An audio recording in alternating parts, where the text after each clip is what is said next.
Salut à toutes et à tous, c'est Falkin. Vous voulez du clash, du drama? Vous voulez me voir chier sur l'industrie musicale entière, sur ces artistes vendus qui raflent des prix qu'ils ne méritent même pas, sur ce monde horrible et plein de thunes qu'est la musique et le milieu du show business? Eh bien, c'est raté, lol. Mais il y a quelques trucs à dire et à vous expliquer tout de même. Le week-end dernier, il y a eu les Energy Music Awards, une récompense de prix musical donnée à des artistes nominés par Energy, pour lesquels le public a voté ensuite. Et cette année, grand fracas, car le prix de la révélation de l'année n'a pas été donné à Attic avec son morceau Angela. Oups, pardon, c'était pas la bonne version.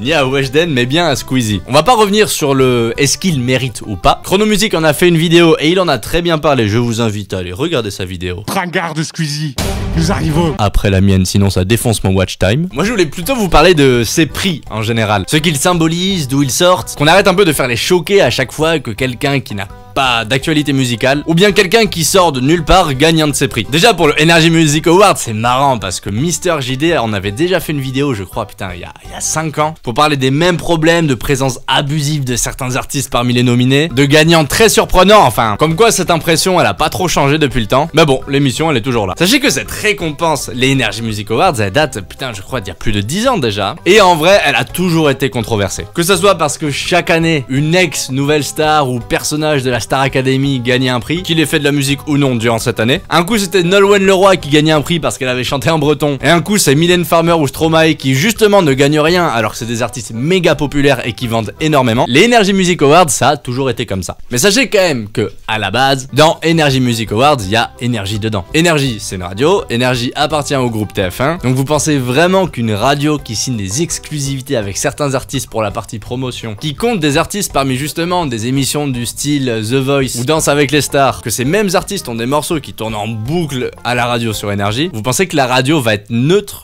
dans le choix des artistes qui vont vouloir mettre en avant via ses victoires? Bien sûr que non, et c'est logique commercialement parlant. Energy met en avant via ses victoires les artistes avec lesquels elle a des deals, ceux qui travaillent d'une façon ou d'une autre pour elle ou pour le groupe TF1 en général, via The Voice, Danse avec les stars et autres. L'émission d'Energy Music Awards, elle est sur TF1, donc ils ont tout intérêt à faire en sorte de plaire aux téléspectateurs habituels de TF1 en présentant des artistes que les téléspectateurs de TF1 ont l'habitude de voir. Energy Music Awards, c'est un peu une sorte de panneau publicitaire géant musical, et en même temps ils ont intérêt à l'utiliser comme tel. Ce qui fait juste un peu grincer des dents, c'est que parfois c'est vraiment trop évident. L'astuce du coup, c'est de trouver un équilibre entre faire plaisir aux téléspectateurs en leur mettant des têtes qu'ils connaissent déjà, et en même temps ramener des nouvelles têtes comme par exemple Squeezie et Weshden pour pouvoir ramener une nouvelle audience. Car oui, c'est peut-être le public qui vote pour les nominés, mais les nominés à la base ils sont choisis par Energy. Et c'est Energy qui choisit ces nominés parce que eux, ils connaissent leur public, ils connaissent leur audience. C'est pour ça que vous allez jamais voir de Booba ou de Caris parmi les nominés, parce qu'en fait ces types, bah ils représentent juste pas du tout le bon public. Music Feeling TV en a fait une vidéo d'ailleurs super intéressante aussi. Il explique un peu le clash qui s'est passé entre Matt Pokora et Aya Nakamura, non pas pour les Energy Music Awards, mais pour je crois les MTV Awards. Mais on peut appliquer à peu près la même chose. Le public TF1 de Matt Pokora, il est jeune, et il est surtout très friand des récompenses. Ce qui n'est pas du tout le cas du public Aya Nakamura, qui lui est plutôt urbain et rap en général. Même si ça peut paraître frustrant que Aya Nakamura perde une récompense face à Matt Pokora alors qu'elle vend plus, elle a plus d'abonnés un peu partout, bah c'est juste que le public de Matt Pokora, il kiffe les récompenses, il kiffe savoir que Matt Pokora va gagner le prix du meilleur artiste de telle ou telle année. Alors que pour l'instant, celui d'Aya Nakamura, bah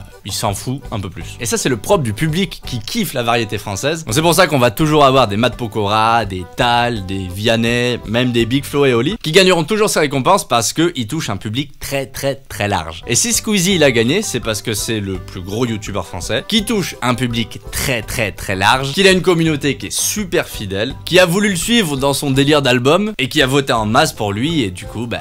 tada. C'est mignon parce que ça se voyait, même pendant le live, il s'en sentait gêné. Mais du coup, dites-vous que ça n'a pas vraiment de vraie valeur musicale, ce genre d'événement. Enfin, pour vous dire, il y avait quand même Carla Bruni qui faisait partie des nominés des meilleurs artistes féminins. Les gars, quoi. Carla Bruni. Je veux dire, on a des Eva, on a des Angèle, on a des Shai, on a 10 000 artistes meufs qui fonctionnent de ouf actuellement. C'est pour dire un peu le lien entre les tendances actuelles musicales et la réalité des nominations. Du coup, faut juste se mettre ça en tête et arrêter d'être choqué par les résultats des Energy Music Awards. C'est ça et ça restera toujours ça. On récompense principalement des musiques instaurées en France depuis des années. Et ce qui se passe actuellement, c'est juste qu'il y a vraiment un décalage massif entre le succès commercial commercial du rap actuellement en France et l'intérêt que le public rap a vraiment pour ce genre de récompense. D'ici quelques années, quand le rap sera définitivement méga grand public, que le public TF1 sera lui aussi gros consommateur de rap, alors à ce moment-là, on pourra avoir des Niska, des Kobalade, des Nino, qui feront partie des nominés, parce que clairement c'est ce genre de type qui devrait être nominé à la place vu les chiffres de bâtards qu'ils font. Ou alors il faudrait faire un Skyrock Music Awards à ce moment-là. Le truc c'est que Skyrock c'est une radio privée qui a pas du tout les mêmes moyens qu'Energy qui fait partie du groupe TF1. En attendant, je pense juste qu'il faut plus espérer que dans les Energy Music Awards, il y a de nouvelles catégories qui vont s'ouvrir. Un peu comme ce qu'avaient fait les victoires de la musique à l'époque quand ils avaient fait, je crois, ça s'appelait meilleure musique urbaine. Mais bon, ça c'était avant qu'ils suppriment la catégorie.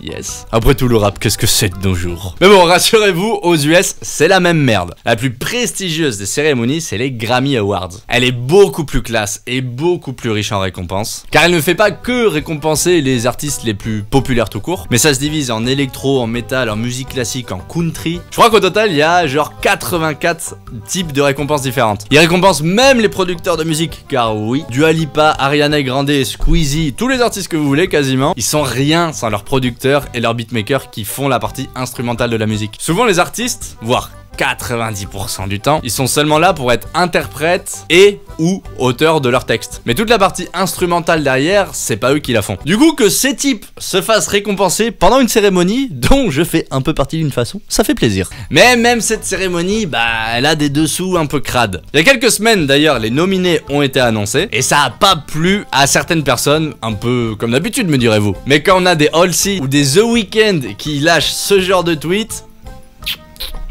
ça a l'air de puer un peu quand même, hein. Ils ont l'air de savoir des trucs un peu crades que je pense que si c'était révélé au grand public, ça ferait bizarre. Aucun des deux n'a été nominé, surtout The Weeknd, alors que le mec il a fait un album qui est monstrueux. Il a pété tous les records de stream, tout le monde le kiffe ce mec, il est nominé nulle part. Alors que Billie Eilish, elle a été nominée je crois 5 ou 6 fois, alors qu'elle a pas sorti d'album en 2020, et qu'elle avait déjà gagné pas mal de Grammy Awards l'année d'avant, enfin...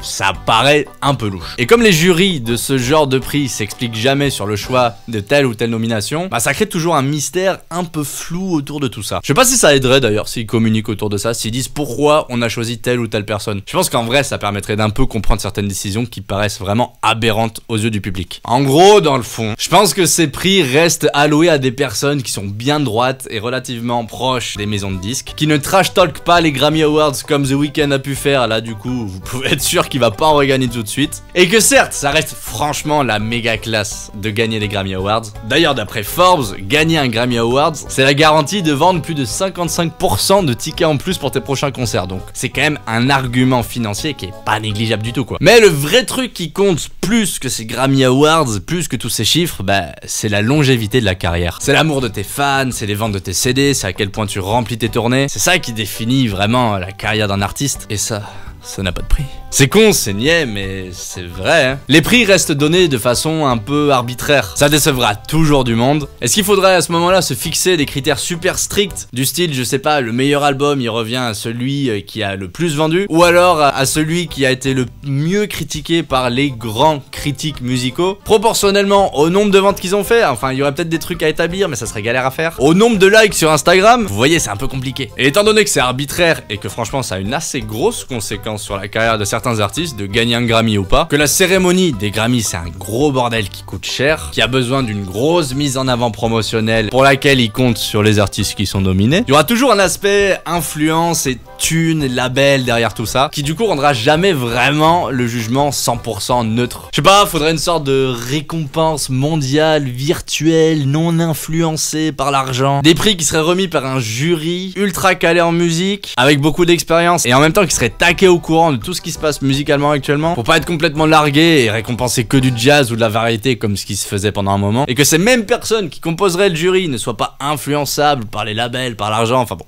C'est un peu le monde des bisounours. Donc faites-vous à l'idée que tous ces prix, toutes ces récompenses, bah franchement pour les artistes qui les reçoivent, c'est cool. Y a pas à chier. Energy Music Awards et encore plus les Grammys. Mais ça représente pas vraiment ce qui est bien en musique. Car de toute façon, ce qui fait qu'une musique est bien ou non, c'est pas son nombre de ventes, c'est si vous, petit bonhomme, cette musique, elle vous a touché. Là, yes, dans votre petit cœur. C'est pas magnifique, ça mérite pas un petit like sur la vidéo, ça. Dites-moi en commentaire ce que vous en pensez en vrai de tout ça. Moi, je trouve ça vraiment fascinant comme histoire. Et je suis curieux d'avoir votre avis. Et sur ce, je vous dis à bientôt, musicalement vôtre.